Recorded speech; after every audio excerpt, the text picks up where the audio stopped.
ఒకటి మనం ఆలోచించాల్సినటువంటిది ఈ న్యూ ఎకనామిక్ పాలసీ అనేది ఎప్పుడైతే వచ్చిందో డిజిన్వెస్ట్మెంట్ లో భాగంగా దీన్ని ఈ యూనిట్ అనేటువంటిది తొలగించడం అనేటువంటిది జరిగింది. ఇది పాలసీగా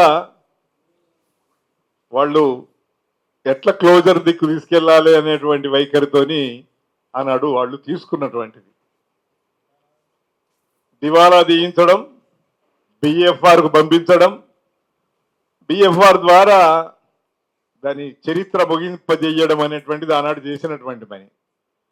ప్రైవేట్ రంగంలో సిమెంట్ అనేటువంటిది పెద్ద ఎత్తున ఉత్పత్తి పెరగడంతో దీని అవసరం ప్రభుత్వం దీని నిర్వహణ అనేటువంటిది చేయకుండా తప్పుకున్నటువంటి భాగంగానే మనం చూస్తాం. ఇది పాలసీగానే మరి ప్రారంభమైంది ఒక పీరియడ్, అది 84 ఆనాడు ఉన్నటువంటి రాజకీయ పరిస్థితి. అది 14 సంవత్సరాలు నడిచింది, 98లో ముగిసింది. ఈ 98 తర్వాత ఇప్పుడు 28 సంవత్సరాల తర్వాత మనం చర్చిస్తున్నాం. ఒక 10 సంవత్సరాల సంది దీని పోరాటాన్ని మనం చేపట్టి చర్చిస్తున్నాం. 10 రాజకీయ పార్టీలు ఎన్ని పార్టీలు మారినాయి, ఎన్ని ప్రభుత్వాలు మారినాయి, ఈ ప్రభుత్వాల యొక్క బాధ్యత ఏమిటి? ఇది వాజ్పేయి ప్రభుత్వంలో డిజిన్వెస్ట్మెంట్ నుంచి క్లోజర్ దిక్కుపోయింది. వాజ్పేయి తర్వాత యూపీఏ ప్రభుత్వం వచ్చింది కేంద్రంలో, యూపీఏ ప్రభుత్వం తర్వాత బీజేపీ ప్రభుత్వం వచ్చింది. ఒక లాంగ్ పీరియడ్. రాష్ట్రంలో కూడా ప్రభుత్వాలు మారినాయి. చంద్రబాబు ప్రభుత్వం ఆయనది న్యూ ఎకనామిక్ పాలసీ అని టోటల్ గా స్వీకరించినటువంటి ప్రభుత్వం. వచ్చిన ప్రభుత్వాలన్నీ కూడా పాలసీగా ఈ న్యూ ఎకనామిక్ పాలసీ, డిజిన్వెస్ట్మెంట్, ఈ క్లోజర్ పాలసీ, ప్రభుత్వ రంగంలో ఉన్న పరిశ్రమలను దివాలా తీయించడం, వీటిని ముగించడం, ప్రైవేట్ రంగంలోకి తీసుకెళ్లడం అనేటువంటిది ఏ ఒక్కరైనా దీన్ని పాలసీగా వ్యతిరేకిస్తున్నారా? వ్యతిరేకిస్తలేరు. తెలంగాణ ఉద్యమం వచ్చింది. తెలంగాణ ఉద్యమంలో నీళ్లు, నిధులు, వనరులు ఇవన్నీ మనం నినాదాలు ఇచ్చాం 10 సంవత్సరాలు. జోగురామన్న గారు చెప్తున్నారు, మరి నేను కాదనలేదు. కానీ 10 ఏళ్ళు ఎన్ఎస్ఎఫ్ ఎందుకు రివైజ్ కాలేదు? చంద్రబాబు ప్రభుత్వంలో మొదలుపెట్టి అది క్లోజర్ దిక్కుపోయింది. కేసీఆర్ ప్రభుత్వం ఈ కాయిలా పడ్డ పరిశ్రమలన్నిటినీ, క్లోజర్ పరిశ్రమలన్నిటినీ 10 సంవత్సరాల అవకాశం వచ్చింది, ఎందుకు తెరిపించలేకపోయారు? నినాదమేమో తెలంగాణ ఉద్యమ నినాదమేమో ఓపెన్ చేయాలనేది. అందుకే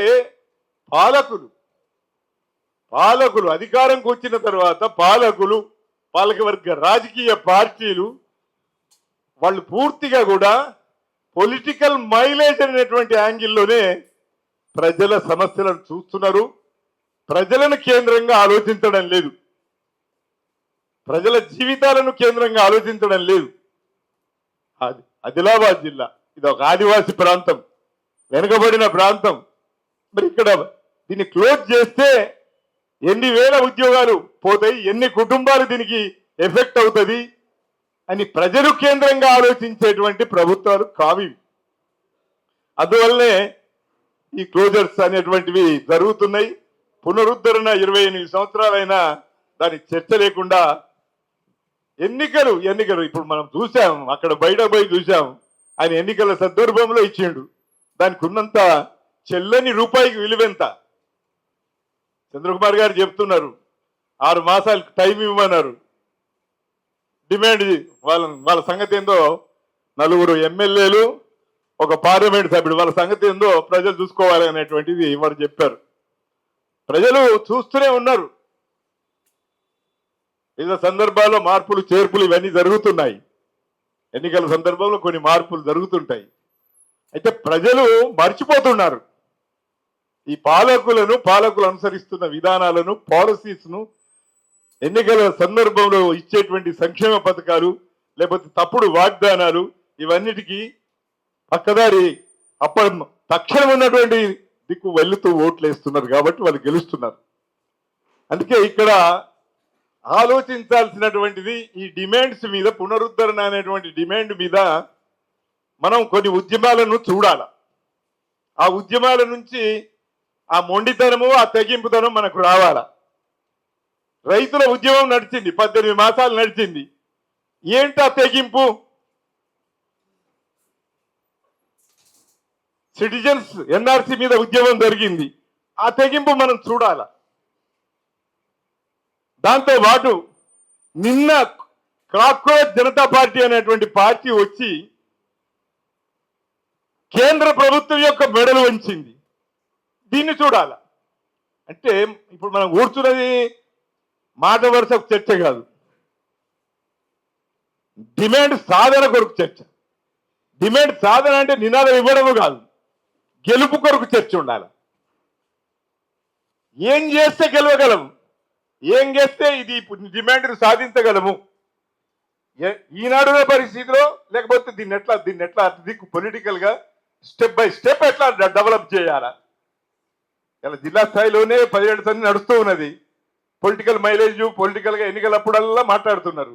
కానీ కొంత ఈ శ్రీనివాస్ గారు కొద్దిగా దీన్ని ఎక్స్టెండ్ చేసి రాష్ట్ర స్థాయిలోకి తీసుకెళ్లారు. దీన్ని స్టెప్ అప్ ఎట్లా చేయాలా అనేటువంటిది ఆలోచించాల్సినటువంటి భూ సాధన ఈ ఫ్యాక్టరీ సాధన కమిటీ దీన్ని ఆలోచించాల్సినటువంటి అవసరం ఉంది. ఈ ఉద్యమాలు, దేశంలో వస్తున్న ఉద్యమాలు మనము ఎట్లా స్వీకరిద్దాం, వాటిని సొంతం ఎట్లా చేసుకుందాం, ప్రజల యొక్క పోరాట స్ఫూర్తిని, వస్తున్నటువంటి ప్రజల ఆలోచనలను, కొన్ని ప్రాంతాల్లో వస్తున్న ఉద్యమాలను మనం స్ఫూర్తిగా చేసుకొని మన ప్రాంతంలో, మనం వెనుకబడిన ప్రాంతంలో కూడా జనాన్ని చైతన్యవంతం చేసి ఒక స్ఫూర్తితో ఒక ఉద్యమం ఎట్లా చేద్దాం అనేటువంటిది ఆలోచిస్తే, దానికి ప్లాన్ చేస్తే, ఆ ప్లాన్ అనేటువంటిది పొలిటికల్ మైలేజ్ సందర్భాలు, కొన్ని సందర్భాలు వస్తాయి. ఆ సందర్భాల్లో మనం గెలుస్తాం. ఎట్లా రైతు ఉద్యమం వచ్చింది, కొన్ని ఎలక్షన్స్ వచ్చినాయి, పొలిటికల్ మైలేజ్ ఇచ్చి లొంగిపోయాడు. ఇలా కాక్రోచ్ జనతా పార్టీ వచ్చింది, వాళ్ళ ఒక ఒత్తిడికి గురైంది, మిలిటెన్సీ వచ్చింది, ఒక రిజిస్టర్డ్, మనం సోషల్ మీడియాలో రిజిస్టర్ చేసుకుంటే 2 కోట్ల మంది మొబిలైజ్ అయ్యారు. అది సింపుల్ గా ఆలోచించారు.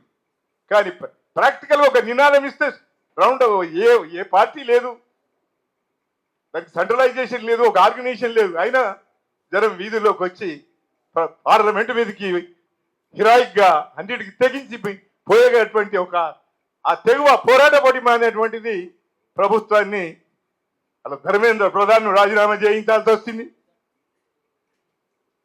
అనేకమైనటువంటి నిర్ణయాలు తీసుకోవాల్సిన పరిస్థితి వచ్చింది.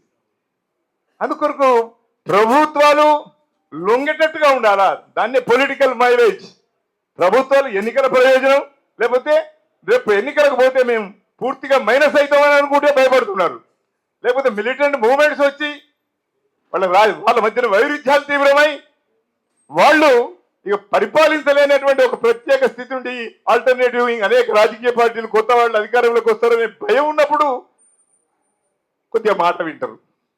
అందుకొరకు అలాంటి పొలిటికల్ మూమెంట్స్ అయితేనే గెలుపులు వస్తాయి, లేకపోతే కష్టం అవుతుంది. మనం రిలే నిరాహార దీక్ష కూర్చుంటాం మాట్లాడతాం.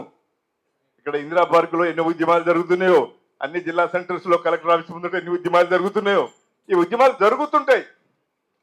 చిన్న చిన్న సమస్యలు పరిష్కారం అవుతుంటాయి. కానీ పెద్ద సమస్యలు, ఇది పెద్ద సమస్య, డిసిజన్ సమస్య, పాలసీ సమస్య, పాలకులు ఎన్నికలలో మోసాలు చేస్తున్నటువంటి సమస్య, పొలిటికల్ మైలేజ్, పోరాట పటిమ, మిలిటెంట్ మూవ్మెంట్స్ ఉంటే పొలిటికల్ మైలేజ్ వచ్చినప్పుడు మనం గెలుస్తాం. అలాంటి గెలుపు ఓరియంటేషన్ లో ఉద్యమం అనేటువంటిది, ఆ విధానం ఒరవడి అవగాహన కావాలా. అలాంటి ఒక నిర్ణయం తీసుకోవాల్సినటువంటి అవసరం ఉంది. మేము అక్కడ ఉద్యమంలో ఆదిలాబాద్ లో ఉన్నాం. మేము కంటిన్యూగా ఈ ఉద్యమంలో మీతో కలిసి ప్రయాణం చేస్తాం అనేటువంటిది మనవి చేస్తూ, అలాంటి ఒరవడి దిక్కు వెళ్ళాలనేటువంటిదే నేను విజ్ఞప్తి చేస్తున్నాను.